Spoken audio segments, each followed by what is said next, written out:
শিল্পীর স্বপ্ন ব্লগে সবাইকে ওয়েলকাম। শুভ রথযাত্রা। সবার প্রথমে বাড়িতে পাঁপড় ভাজা আর জিলিপি কিনে এনে দিয়েছি। তো মা এই এত সুন্দর পাঁপড় ভাজা, যেটা ছোট্টবেলা থেকে আমরা খেয়ে বড় হয়েছি যে রথের দিন পাঁপড় ভাজা খেতে হবে, তো সেই জন্যই মাকে আর বাবাকে জিলিপি আর পাঁপড় ভাজা কিনে দিয়ে গেছি। তারপর আমি বেরিয়ে গেছি রথ দেখতে।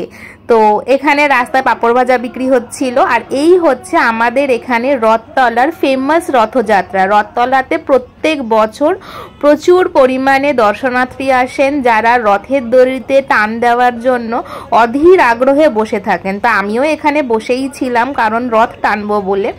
আর আমাদের এই রথতলার রথ খুবই বিখ্যাত। বসে বসে তো লাভ নেই, তাই খিদে পেয়ে গেছিলো, একটু পাঁপড় ভাজা খাচ্ছিলাম। এখানে অগণিত মানুষ, মানে অস্বাভাবিক মানুষজন এখানে এসেছেন এই বছর। প্রচণ্ড পরিমাণে এই রথতলার রথযাত্রায় এই বছর ভিড় হয়েছে। তারই মাঝে আমিও বসে পড়েছি এখানে রথ টানবো বলে। তো যাই হোক, এই যে ভিড় শুরু, লাখো লাখো মানুষ শুধু এসেছেন জগন্নাথ দেবের দর্শন করতে। এটা হচ্ছে বরানগর রথতলা, সেটা কামারহাটির ঠিক আগেই। এই যে জগন্নাথ দেবের রথ, সবার প্রথমে জগন্নাথ দেবের রথ আগে চলে গেছে, তারপরে আসছেন বলরাম দেবের রথ, আর তারপরে আসছেন সুভদ্রা দেবীর রথ।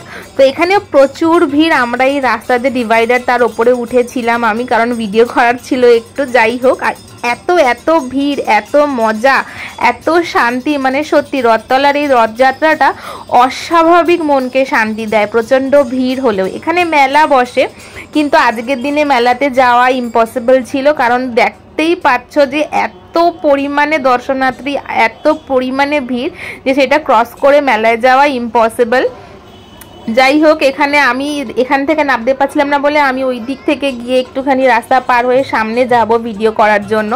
তো এখান থেকে গিয়ে এইখানে এটা হচ্ছে বলরাম দেবের রথ। তিনটে আলাদা আলাদা রথই এখানে বের হয়, জগন্নাথ, বলরাম আর সুভদ্রা দেবীর। প্রচণ্ড পরিমাণে ভিড়। এখানে কীর্তন হচ্ছে, সবাই নাচ প্রদর্শনী করছে।